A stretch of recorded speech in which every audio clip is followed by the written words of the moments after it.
Hey everyone, I'm Sarah, a 28-year-old single mom just trying to keep it together. I live in a tiny apartment with my adorable 2-year-old daughter, Lily. She's the light of my life, but being a single parent is no joke. I'm working my tail off as a waitress, barely scraping by, but I'd do anything for that little munchkin. Then there's my big sister, Jessica. She's got it all figured out. Fancy lawyer job, big house, and a husband named Mark who seems like he stepped straight out of a romantic comedy. I'm not going to lie, sometimes I look at her life and feel like a total mess in comparison. Sarah, honey, how are you holding up? Jessica asks as she swings by my place one afternoon. She's all put together in her designer suit, not a hair out of place, while I'm elbow deep in dishes with Lily clinging to my leg. Oh, just living the dream, I laugh, trying to sound more upbeat than I feel. Jessica gives me that look, a mix of pity and concern. Why don't I take Lily for the weekend, she offers. You could pick up some extra shifts, maybe have a little time for yourself. I hesitate. I hate asking for help, but extra cash would be a godsend. You sure? I don't want to impose. Don't be silly, Jessica insists. Mark and I love having her over. It'll be fun.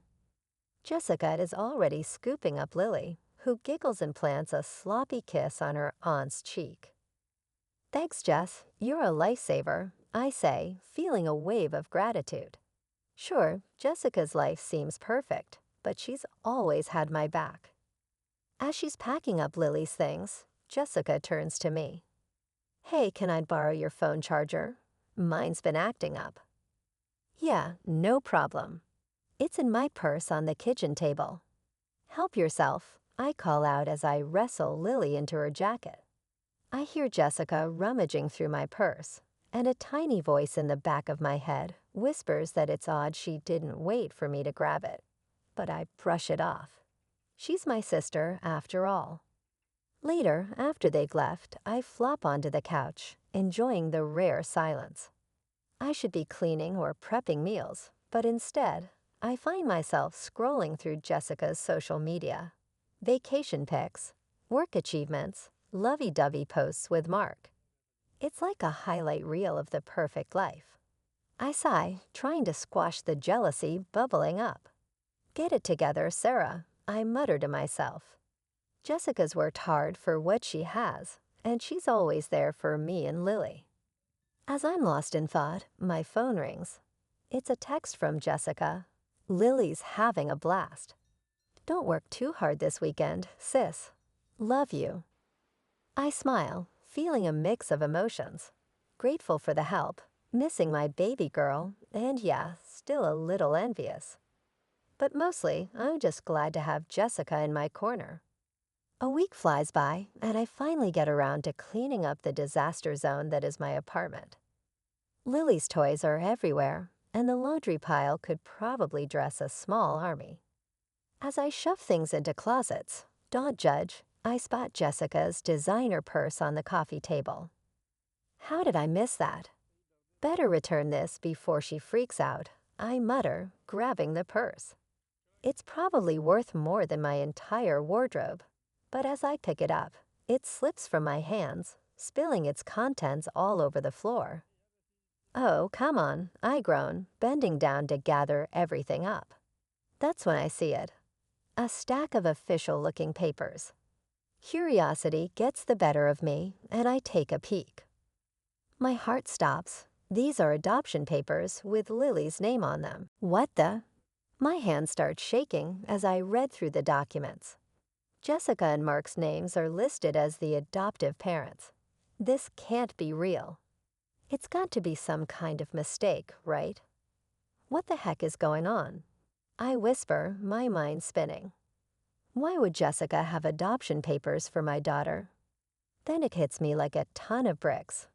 My own sister, the person I trusted most in the world, is trying to steal my baby. The room starts to spin, and I have to sit down before I fall over. No, no, no, I mutter, digging deeper into the purse, desperate for some explanation, something I'm missing. What I find next only deepens the betrayal. There's a birth certificate, a fake one with Jessica listed as Lily's mother, forged medical records, and even a plane ticket to another state.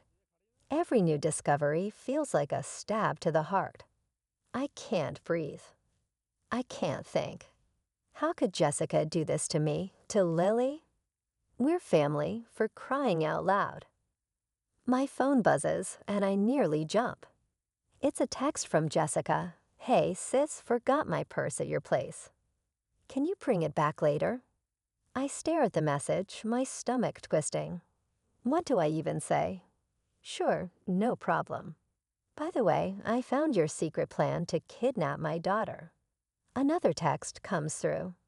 Also, Mark and I were thinking of taking Lily for another weekend soon. Give you a break.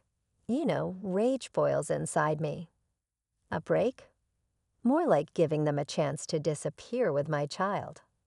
I sink to the floor, surrounded by the evidence of Jessica's betrayal, and let out a sob. What am I going to do? How can I protect Lily? Who can I even trust anymore? One thing's for sure. I'm not letting anyone take my daughter. Not Jessica, not anyone. I may be a struggling single mom, but Lily is my whole world, and I'll do whatever it takes to keep her safe.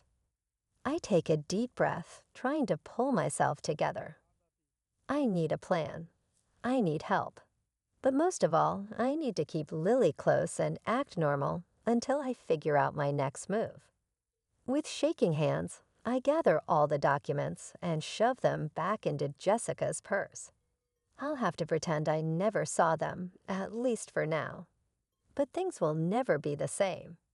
Later, I'm sitting on Maya's couch, spilling my guts about everything I found in Jessica's purse. Maya's been my ride or die since high school, and right now she's the only person I trust. Girl, this is some messed up stuff, Maya says, shaking her head. We've got to dig deeper. Something ain't right here. We start piecing things together, and the puzzle we uncover is ugly. Maya pulls out her laptop, scrolling through Jessica's social media. Hold up, Maya says, pointing at the screen. Didn't you say Jessica couldn't have kids? I lean in, my jaw dropping. There's Jessica, sporting what looks like a baby bump in her recent posts. What the? I'm stunned. She told everyone she was pregnant. We keep scrolling, finding post after post about doctor's appointments and nursery preparations. It's all fake, but Jessica sold it perfectly. She's been planning this for months, I whisper, feeling sick. Maya grabs my hand. We need to get into her email. You still know her password. I nod, feeling guilty but knowing it's necessary. We log in, and what we find makes my blood run cold. There are emails to a sketchy lawyer about fast-tracking an adoption across state lines. The lawyer's responses are vague, but it's clear they're up to no good. Oh my God, I whisper, scrolling through message after message. Maya's eyes widen as she reads over my shoulder. Look at this one from Mark. The email lays out their entire plan. Taking Lily and disappearing, using my supposed substance abuse as justification. They think I'm an unfit mother, that Lily would be better off without me. Substance abuse. Maya asks, confused. What are they talking about? You barely drink, let alone do drugs. I don't know, I say, shaking my head, baffled. As we dig deeper, the truth gets uglier. Jessica's been isolating me from friends and family for months, always with some excuse why I couldn't attend gatherings or why people shouldn't visit. Remember when she told you your cousin Amy was talking trash about you? Maya says. That was a lie too. I nod, feeling like a fool for falling for it all. Even the financial help she's been giving me was part of her plan, making me dependent on her. But the worst is yet to come. We find a series of messages between Jessica and some guy about acquiring small doses of drugs. At first, I'm confused. Then it hits me. Oh my God, I gasp, my stomach churning. She's been drugging me. That's why I've been feeling so off lately. She's been slipping stuff into my food. Maya looks horrified. She's setting you up to look like an addict. That's how she's planning to take Lily. The room spins as the full scope of Jessica's betrayal sinks in. My own sister has been poisoning me, isolating me, all to steal my daughter. What am I going to do? I ask, feeling more alone and scared than ever. They have money and connections. I'm just a waitress. How can I fight this? Maya grabs my shoulders, forcing me to meet her eyes. Listen to me. You're not alone. We've got evidence now. We're going to fight this, and we're going to win. I take a deep breath, trying to steady myself. Maya's right. I can't fall apart now. Lily needs me to be strong. Okay, I say, wiping away the tears I didn't even realize I'd shed. What's our next move? Maya grins, a determined glint in her eye. Now we set a trap. We're going to catch these snakes red-handed. As we start planning, I feel a glimmer of hope. Jessica might think she's got it all figured out, but she doesn't know who she's messing with. I'm a mom, and I'll do whatever it takes to protect my baby. Watch out, sis. You picked the wrong mama bear to mess with. Later, I'm pacing my apartment, torn between wanting to confront Jessica right now and knowing I need to play it smart. Maya's been a godsend, helping me gather evidence and even hooking me up with her cousin, who's a lawyer. We need to catch her red-handed. Maya and I set up hidden cameras around my place. Your word against hers won't be enough, Maya says. I nod, feeling sick. The day, Jessica calls, offering to babysit again. I force myself to sound normal. That'd be great, thanks, sis. When she arrives, I kiss Lily goodbye, praying it'll be the last time I have to leave her with that snake. Hours later, Maya and I huddle over her laptop, watching the footage. My blood boils as we see Jessica rifling through my things, making a call in hushed tones.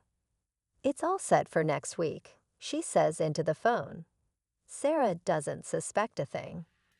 I clench my fists, fighting the urge to confront her immediately, but I know we need more. The next day, I invite Jessica over for coffee, my phone secretly recording in my pocket. We chat casually until I drop the bomb. Hey Jess, you know that bag of old clothes in my closet? I was thinking of donating them to that women's shelter, the one that helps moms escaping abusive situations. Jessica tenses up. Oh, I don't think that's a good idea, she says quickly. Those places attract unstable people, drug addicts and such. I press further, and Jessica takes the bait, launching into a rant about how those women are unfit mothers and how their kids would be better off adopted by stable families. It's all I can do not to scream at her, but with this, we finally have enough. The stage is set for the final showdown. I invite Jessica, Mark, and a few family members over for dinner. My hands shake as I set the table, but I'm ready. As everyone digs into dessert, I clear my throat.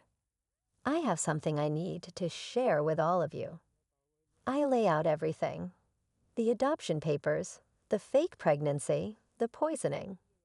I play the recordings, and the room erupts in chaos. Jessica jumps up, her face pale. She's lying. Sarah's unstable. She's on drugs. But Mark's expression tells a different story. Jessica, what have you done? He whispers, looking horrified. It turns out Jessica had been manipulating him too, feeding him lies about my non-existent drug problem. He had no idea about the forged documents or the poisoning. As the truth sinks in, Jessica completely unravels.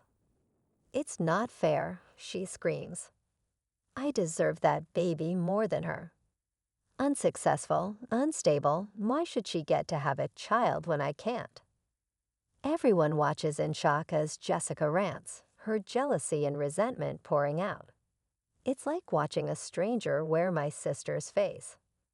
The police arrive, and Jessica is hauled away, kicking and screaming. I collapse into Maya's arms, exhausted but relieved. The next few weeks blur with police statements and court appearances. I file a restraining order against Jessica, who now faces a laundry list of charges. Slowly, I start rebuilding my life. Family members and old friends reach out, apologizing for believing Jessica's lies. It's hard, but I'm working on forgiving them. Months later, I'm pushing Lily on a swing at the park, finally feeling like we can breathe again. Maya sits nearby, watching us as always. Higher, Mama. Lily squeals, and I laugh, pushing her toward the sky. As I watch my daughter soar, I think about everything we've been through. It's been hell, but we made it. Jessica's toxic influence is gone, and for the first time in a long time, I feel hopeful about our future. I may not have the perfect life or all the answers, but I've got my daughter, true friends, and strength I never knew I had.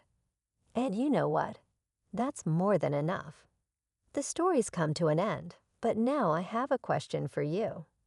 If you were in my shoes, would you ever be able to forgive Jessica? Or is some betrayal just too deep to come back from? Drop your thoughts in the comments below. I'm really curious to hear what you'd do in this situation. If you enjoyed this wild ride, don't forget to hit that like button and subscribe to the channel for more intense stories like this one. Your support means the world to me and helps me keep sharing these experiences. Thanks for listening, and I'll catch you in the next video.